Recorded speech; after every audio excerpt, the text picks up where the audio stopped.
Hi friends, வணக்கம் and welcome to ருசிப்போமா. எங்க அம்மா ஸ்டைல்ல மஷ்ரூம் பிரியாணி அதுவும் சீரக சம்பா அரிசியில எப்படி செய்யறதுங்கறத பாத்துறலாமாங்க. அதுக்கு முன்னாடி நம்ம சேனல் புதுசா பாக்குறீங்கன்னா மறந்துடாம சப்ஸ்கிரைப் பண்ணி பெல் ஐகான் பிரஸ் பண்ணிட்டு பாருங்க. பிரியாணிக்கு தேவையான பொருள் எல்லாம் பாத்துறலாங்க. 3 பாக்கெட் மஷ்ரூம் இருக்குல்ல, அதை நல்லா கழுவிட்டு இந்த மாதிரி கட் பண்ணி எடுத்து வச்சிருக்காங்க. நல்லா ஃப்ரெஷ்ஷா இருக்க மஷ்ரூமா யூஸ் பண்ணிக்கோங்க. தக்காளி பாத்தீங்க அப்படின்னா 5 தக்காளி கட் பண்ணிருக்காங்க. இஞ்சி, பூண்டு, சின்ன வெங்காயம் மூணுத்தையும் நல்லா நைஸா வலுவலுன்னு அரைச்சு எடுத்துக்கலாம். சீரக சம்பா அரிசி பாத்தீங்க அப்படின்னா 2 டம்ளர் அளவுக்கு எடுத்திருக்கோம். ஒரு டைம் கழுவிட்டு அரை மணி நேரம் வரைக்கும் ஊற வச்சாலே போதும். கரெக்டா நான் வீடியோ ஸ்டார்ட் பண்ணும்போது கரண்ட் போயிடுச்சுங்க. அதுக்கப்புறம் தான் கரண்ட் வந்துச்சு. ஆஸ் யூஷுவல் குக்கர்ல எண்ணெய் நெய் விட்டு நல்லா சூடேறினதுக்கு அப்புறமா பிரியாணி ஸ்பைசஸ் பட்டை, கிராம்பு, சோம்பு, முந்திரி, ஏலக்காய் அதெல்லாம் போட்டு தாளிச்சிட்டு ஒரு டம்ளர் அரிசிக்கு 2 பச்சை மிளகாய் போடுவாங்க. இது செடி பச்சை மிளகா, அவ்வளவா காரம் இல்லை. நாங்கள் 5 பச்சை மிளகா போட்டிருக்காங்கங்க. பெரிய வெங்காயம் பார்த்தீங்க அப்படின்னா 3 பெரிய வெங்காயம் கட் பண்ணி போட்டிருக்காங்க. இஞ்சி, பூண்டு, சின்ன வெங்காயம் போட்டு நல்லா நைஸாக வலுவலுன்னு அரைச்சி எடுத்துக்கலாம். 5 தக்காளி நல்லா கட் பண்ணி எடுத்து வச்சுருக்கேன். வெங்காயம் நல்லா கோல்டன் ப்ரௌன் ஆகணும், அது வரைக்கும் நல்லா வதக்கி விட்டுக்கலாம். எங்கள் அம்மா பிரியாணி மசாலோ, கரம் மசாலா அதெல்லாம் எதுவுமே போட மாட்டாங்க. ரொம்ப சிம்பிளாக தாங்க செய்வாங்க, பட் டேஸ்ட் வேறு லெவலில் இருக்கும். பாருங்கள், வெங்காயம் நல்லா வதங்கிருச்சு. இந்த அளவுக்கு நல்லா வதக்கணும். இந்த டைமில் இஞ்சி, பூண்டு, சின்ன வெங்காயம் அரைச்சி வச்சுருக்கோம்ல, அந்த பேஸ்ட் ஆட் பண்ணிக்கலாம். ஒரு 10 போல் சின்ன வெங்காயம் போட்டுக்கோங்க. பூண்டு அதிகமாகவும் இஞ்சி கம்மியாகவும் போட்டு அரைச்சி எடுத்து வச்சுக்கோங்க. நம்ம செஞ்சு ஃப்ரிட்ஜில் ஸ்டோர் பண்ணுறதை விட ஃப்ரெஷ்ஷாக இந்த மாதிரி பிரியாணிக்கெலாம் அரைச்சி போடும்போது நல்லா மணமாக இருக்கும், ரொம்ப ஃப்ளேவர்ஃபுல்லாக இருக்கும். ட்ரை பண்ணி பாருங்கள். ஒரு எமர்ஜென்சிங்கிறப்ப நம்ம இந்த மாதிரி அதிகமாக அரைச்சி ஸ்டோர் பண்ணிக்கலாம். பட் ஃப்ரெஷ்ஷாக செய்யும் போது பார்த்தோம்னா அந்த அரோமாவே ரொம்ப நல்லாயிருக்கும். இஞ்சி பூண்டு பேஸ்ட்டில் இருக்க பச்சை வாசம் போனதுக்கு அப்புறமா பண்ணிட்டு நல்லா மிக்ஸ் பண்ணி விட்டுருங்க. நீங்கள் வரமிளகாய் அடுப்பு மீடியம் ஃப்ளேம்லேயே இருக்கட்டும், நல்லா கலந்து கொடுத்துருங்க.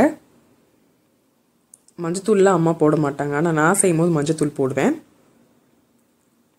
மஞ்சத்தூள் போடாமல் செஞ்சால் அது ஒரு மாதிரி கலரில் இருக்கும், நல்லாயிருக்கும். வரமிளகாத்தூள் போட்டதுக்கு அப்புறமா பிரியாணிக்கு தகுந்த அளவுக்கு உப்பு இப்போவே ஆட் பண்ணிடலாம். கல்லுப்பு தான் ஆட் பண்ணுறாங்க அம்மா. பாருங்கள், வெங்காயம் எல்லாம் நல்லா இதாகிடுச்சு. இந்த டைமில் கட் பண்ணி வச்சுருக்க தக்காளி பழத்தை ஆட் பண்ணிடலாம். 5 தக்காளி ஆட் பண்ணுறாங்க.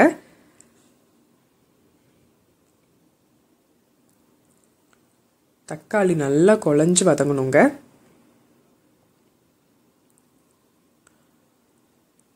அடி பிடிச்ச மாதிரி இருக்கிறதெல்லாம் சரியாக போயிடும். தக்காளியோட சாறு பட்டோன்னையும் மீடியம் ஃப்ளேம்லேயே வச்சு நல்லா கிளறி கொடுத்துட்டு அப்படியே குக்கரை மூடி வச்சுருங்க. இது நல்லா குழஞ்சு வதங்கட்டும்.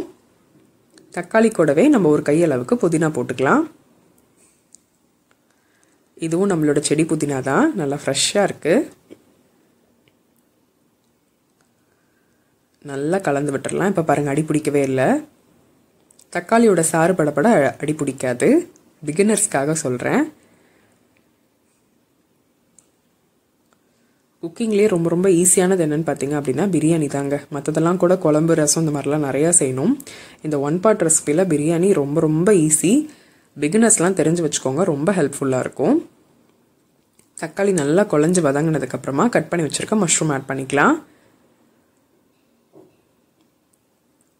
2 டம்ளர் அரிசிக்கு 3 பேக்கெட் மஷ்ரூம் போட்டிருக்கோம். வீட்டில எல்லாம் விரும்பி சாப்பிடுவாங்க மஷ்ரூம்ங்கிறனால எங்கள் அம்மா 3 பேக்கெட் போட்டிருக்காங்க.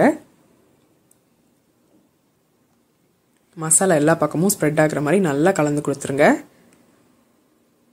மஷ்ரூம்லேயே நிறைய தண்ணி விடும், ஸோ நம்ம தண்ணி இப்போ எதுவுமே ஆட் பண்ண வேண்டாம். நல்லா மிக்ஸ் பண்ணி விட்டுட்டு குக்கரை மூடி போட்டு வச்சுருங்க. மஷ்ரூம் நல்லா வதங்கி அதில் இருக்க தண்ணி விடும் பார்த்தீங்களா, தண்ணி விட்டதுக்கப்புறமா அதை அப்படியே ஹை ஃப்ளேமில் வச்சு தண்ணி நல்லா சுண்டட்டும்.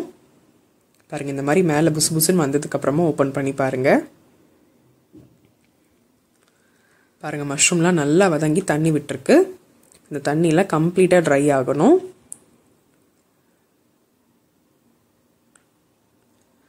தண்ணி கம்ப்ளீட்டாக ட்ரை ஆனதுக்கப்புறமா க்ளீன் பண்ணி வச்சுருக்க சீரக சம்பா அரிசி ஆட் பண்ணிக்கலாம். நீங்கள் எந்த பிராண்ட் வேணாலும் யூஸ் பண்ணிக்கலாங்க. சீரக சம்பா அரிசி தண்ணி இல்லாமல் அரிசி மட்டும் ஆட் பண்ணிக்கலாம். நல்லா மிக்ஸ் பண்ணி கொடுத்துக்கலாம்.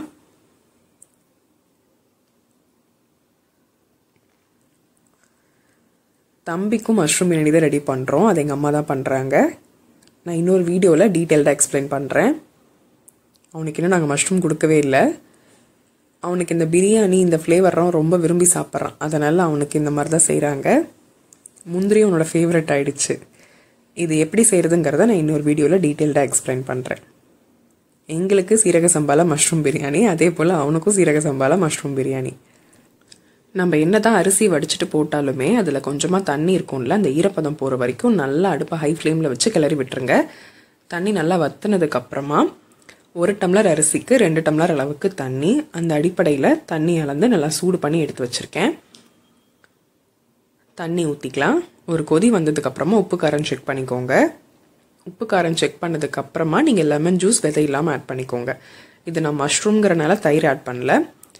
மற்ற நீங்கள் நான்வெஜ் எல்லாம் செய்கிற மாதிரி இருந்தீங்க அப்படின்னா கொஞ்சமாக தயிர் ஆட் பண்ணிக்கோங்க. நல்லா கொதி வந்ததுக்கப்புறம் உப்பு காரம் செக் பண்ணிவிட்டு ஒரு கை அளவுக்கு ஃப்ரெஷ்ஷான கொத்தமல்லி எல்லாம் தூவிடுங்க. நல்லா கொதி வந்துருச்சுங்க. உப்பு காரம் செக் பண்ணிக்கோங்க. கடைசியாக மூடுறதுக்கு முன்னாடி ஒரு ஸ்பூன் நெய் விட்டுக்கோங்க. நெய் இல்லை அப்படின்னா நீங்கள் வெண்ணெய் கூட ஆட் பண்ணிக்கலாம். அரிசி நல்லா உதிராக பலன்னு இருக்கிறதுக்காக தான் நம்ம ஆட் பண்ணுறோம். உப்பு காரம் செக் பண்ணிக்கோங்க. செக் பண்ணும்போது கொஞ்சம் உப்பும் காரமும் தூக்கலாக இருக்கும். அப்போ தான் பிரியாணிக்கு நல்லாயிருக்கும் வெந்து வந்ததுக்கப்புறமா. அதுக்காக செக் பண்ணிவிட்டு க்ளோஸ் பண்ணிவிடுங்க. ஒரு ஸ்பூன் நெய் விட்டுருங்க மறந்துடாமல். 2 விசில் வந்ததுக்கப்புறமா அடுப்பை ஆஃப் பண்ணிட்டேன். நல்லா ப்ரெஷர் ரிலீஸ் ஆனதுக்கப்புறமா ஓப்பன் பண்ணி பார்த்துடலாம். மேலே இப்படி தான் இருக்கும், பயப்பட வேணாங்க. ஏன்னா குக்கரில் இருக்க தண்ணி உள்ளே அப்படியே விழுந்திருக்கு. ஒன்றும் பிரச்சனை இல்லை. ஓரங்கள் எல்லாத்தையும் எடுத்து விட்டுருங்க.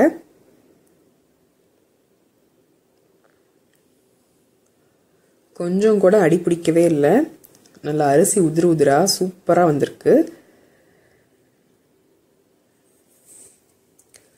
நல்லா ஃப்ரெஷ்ஷான கொத்தமல்லியில் தூவிடுங்க. மஷ்ரூம் பிரியாணிக்கு ஃப்ளேவர் கொடுக்கறதே பார்த்தீங்க அப்படின்னா இந்த இஞ்சி பூண்டு பேஸ்ட்டு, புதினா, கொத்தமல்லி இந்த ஃப்ளேவர் தான் ரொம்ப நல்லாயிருக்கும். ட்ரை பண்ணி பாருங்கள். பிரியாணி செஞ்சதுக்கப்புறமா நல்லா ஃப்ரெஷ்ஷாக மல்லி இலை போட்டு செஞ்சு சாப்பிட்டு பாருங்கள். வேறு லெவலில் இருக்கும்.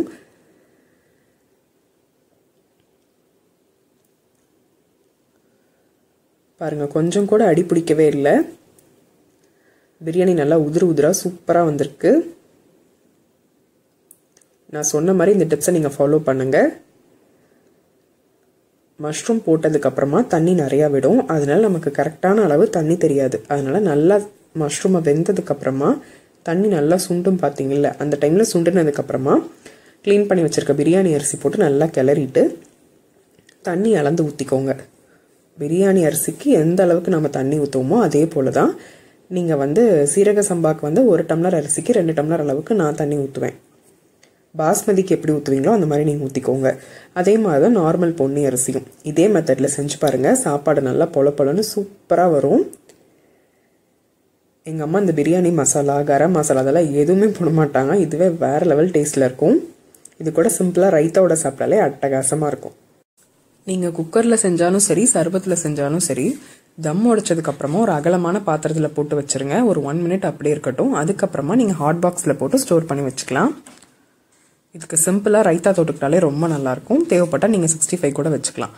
எங்கள் அம்மா செஞ்ச மாதிரி மெத்தடில் நீங்களும் செஞ்சு பார்த்து அசத்துங்க. உங்களுக்கு இந்த வீடியோ பிடிச்சிருக்கும்னு நினைக்கிறேன். வீடியோ பிடிச்சிருக்கு அப்படின்னா மறந்துடாமல் வீடியோக்கு ஒரு லைக் பண்ணி ஷேர் பண்ணி சப்ஸ்கிரைப் பண்ணிக்கோங்க. பாய்.